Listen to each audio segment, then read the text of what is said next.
to Casuals Corner and welcome to the new segment of our channel, Rising Stars. And the clue is in the name.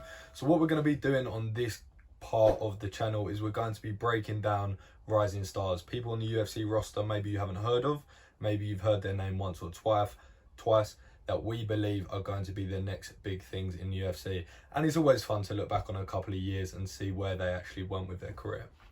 So I had a long list of names of who I actually wanted to go through on the rising stars, and there's so many in the UFC, but it would have been rude for me not to start with this man, and that is Paddy the Baddy Pimblett.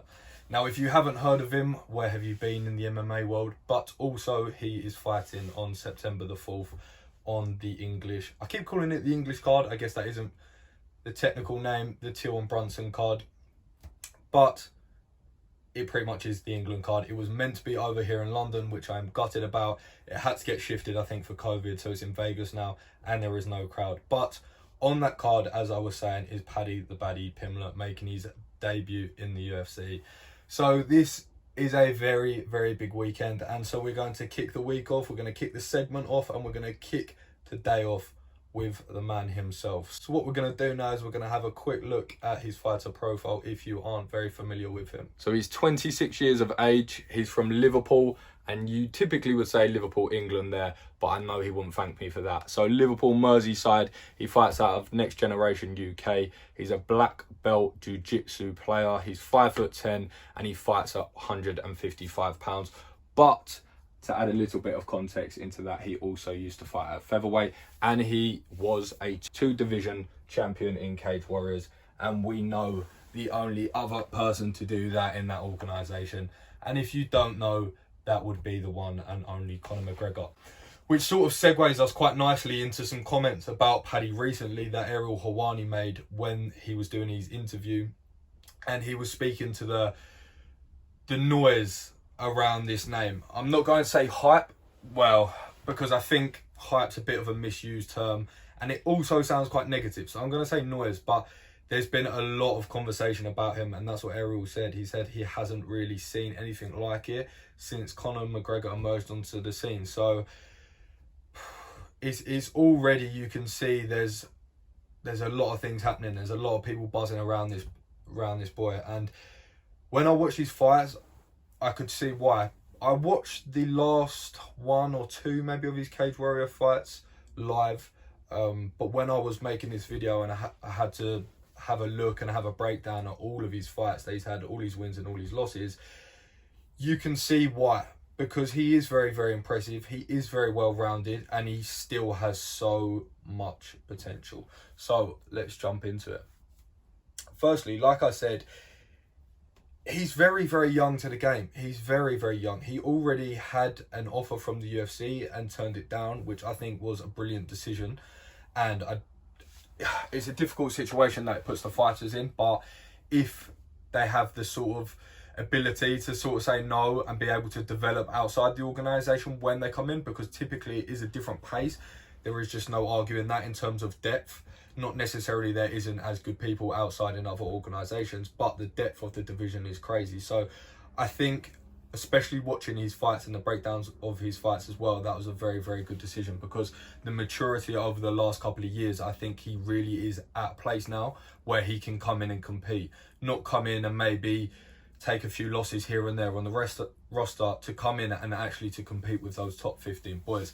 Because when he started out, he started martial arts when he was, well, he started his amateur career when he was 16, and he had his first professional fight at 17 after having 9 amateur fights. So he started very, very early, and he's still very young. He's only 26 years of age, like we said. But as I was saying before, the sort of transition that he's had throughout his career already, and the adjustments that he's made, and the developments that he's made, and the maturity that he's shown in his game, is the reason that I think that he can go into that sort of top 15, just outside of the top 15, and be competitive already, because he really looks to improve every single time.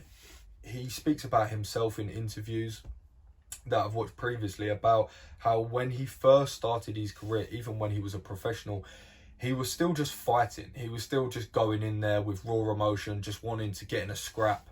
His words, not mine. And he wasn't really playing the game of martial arts. He said he was just going in there with anger to sort of have a scrap, and that was it. And he wasn't necessarily training his nutrition. He was going out quite a lot of times, and he was just going in there to, I think pretty much what he was getting at is to blow off a little bit of steam, because he loves fighting. And then that sort of shift happened where he was talking about it becoming, of course, a professional career, and having to look at the training side of things and having to look at the nutrition side of things. And when you go back in his earlier fights, you can see the difference in his body. Not only is he maturing into it, because obviously when you start so young at sort of 17, your body is so underdeveloped. So not only is his body developing naturally, but his conditioning is also much, much better. So he takes much better care of himself, and I'm sure he's not going out 3 times a week listening to Heads Will Roll in a club anymore. And as I was saying, when I looked back on his fights, you can really tell the difference between the sort of start of his career in Cage Warriors and towards the end of the career. Just the conditioning. Obviously, like I said, his musculature is going to be more as he develops and grows into his body, but also the fact that he's a lot fitter. He's actually more of an athlete now, and it shows not only in his output, but the shots that he's absorbing as well, and the difference that it has now to be able to, because he's always been able to take a punch. The difference is now to be able to take a punch and apply that pressure. And also, as his skills developing, he seems to be taking less punches, because that is something that I saw early on in his sort of career. He was susceptible to taking a shot. He did leave his chin quite high in the air, and his hands wouldn't necessarily always come back to his face quite a lot of the time. And that's one thing that I saw change towards the end of his Cage Warriors career, and be fired to, and that's definitely going to be something that you're going to have to correct in the UFC. And I'm sure he's going to make those adjustments, because like I said, this is very much his life now, and he lives and breathes it and really, really loves the sport. And that sort of links quite nicely into what I picked up when I was watching his fighting, because I actually went from the most recent to the end, which is a weird way of doing it, but you can see now how his sort of style in terms of striking has adapted is a lot to do with that conditioning as well. If you look at his most recent fights, he's very, very light on his front foot, on his toes, sorry, almost like a wonder boy. Very, very light on his toes, and a little bit more side on as well, because he uses this, he fights out of both stances quite frequently, and he flicks between the two, but he has this really nice sort of push kick, teep, front kick, whatever you want to sort of call it, a little bit of hybrid of the few of them, just off of the front foot, which he really uses as a nice distance control and a range finder. And you can see that really sets up a lot of his shots later on in the fight. He uses this quite early, uses it in the early rounds to help him establish that range for his hands. And I thought that was really nice. But also what he does with that, and he's done it a couple of times recently, is once he's thrown that out there in the early days of the fight, so he doesn't have to engage into close proximity and potentially catch some shots, whilst he's finding that range, he also then uses that push kick or that front kick to then change into a question mark kick and go upstairs. So as that person's waiting for that front kick to come, he uses that and then goes upstairs as well. And he's opened up quite a lot of his fights with head kicks, and some quite successful head kicks as well, which was really, really nice. And he also has the oblique kick as well, which isn't something where his striking was questioned in the early parts of his career. These are techniques that you wouldn't typically associate with people with maybe not so good hands or not so good striking. These are difficult things to do, and this also speaks to the conditioning. Like I said, it's very exhausting being light on those feet and being very bouncy, and he does it very, very well. And that really does speak to the ability of Paddy, because he really is a very, very well-rounded fighter. Now, for those that are familiar with him, they'll know that he's an incredible jiu-jitsu player, jiu-jitsu black belt.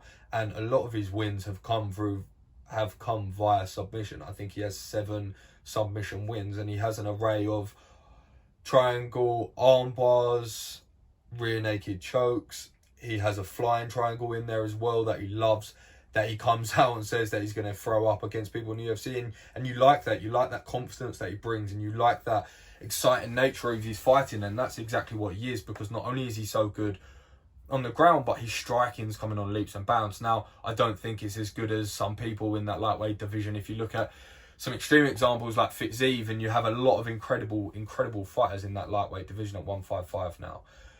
I don't think it's there, but it's improving. And you know as well as I do, when people get into the UFC and they have more money and there's more finances there and they can improve the elements around their training and nutrition and things like that, they only improve, and then they're surrounded by better fighters more often, and then they have to be pushed at a different level as well, so that level naturally goes up.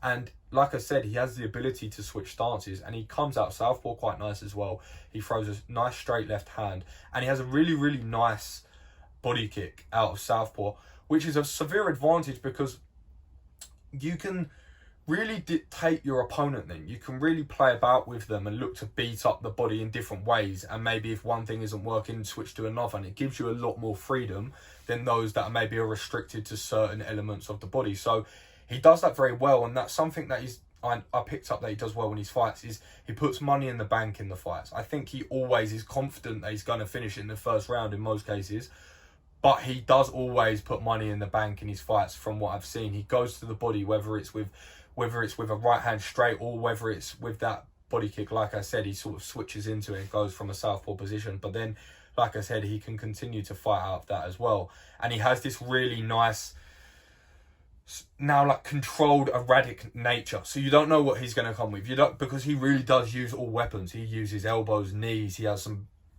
really nice knees that he throws as well. He comes with kicks, punches. So it's a complete barrage of things, and as he's walking opponents down, he sort of has this kettle shift, a bit like a Dustin Poirier, where he switches between stances, and he sometimes can go from power shot to power shot, which is very difficult to take if you're going back, and especially for fighters that aren't as good going back, that's going to be very, very difficult. So he does that very well. Like I said, some sort of gaps that maybe I've seen in his game, which he's beginning to tighten, is just that susceptibility of taking a punch. And I don't mean you're never going to take a shot, and I don't mean it's good to be able to take a punch, but I mean, like I said, that chin on a few occasions has been a little bit too high. The hands maybe haven't come back to the chin as quickly, but you don't know. Sometimes that can come with just genuinely believing you are the best in that organisation and having that confidence and having that arrogance within it. And I don't say that in a bad way, I actually say that in a bit of a positive way. But like I said, I think he's going to make changes.